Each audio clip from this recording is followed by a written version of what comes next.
BSL, sain Cymraeg gyda is-deitlau cymorth.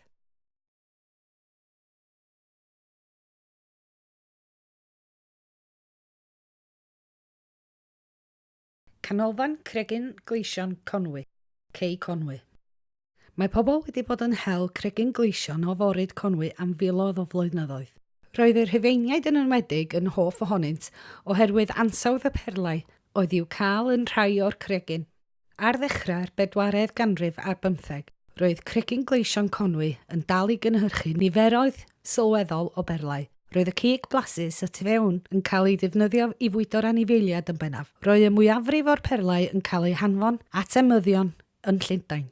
Mae rhai teuluoedd wedi bod yn hel Cregyn Gleision Conwy ers sawl cenhedlaeth. Ym 1853, bu'r heliwr Richard Roberts syrthio'r afon wrth gamu o un cwch i'r llall. Ysgubwyd ef gan lif yr afon a bydd o foddi cyn i unrhyw un allu ei helpu. Roedd y teuluoedd a oedd yn hel Cregyn Gleision yn parchu'r is-deddfau a oedd yn ei gwahardd rhag hel Cregyn Gleision yn yr haf, ond ym 1897 cafodd dyn ei ddidwyo am hel Cregyn Gleision yn yr afon ym mis Gorffennaf. Dywedodd wrth yr ynadon ei fod o wedi cymryd digon ar gyfer ei hun. Ar ddechrau'r 18fed ganrif, daeth gwenwyn bwyd ar ôl bwyta pysgod cregyn yn fater iechyd cyhoeddus sylweddol, ac ar un adeg ceiwyd gwlau Cregyn Gleision Conwy diogelwch.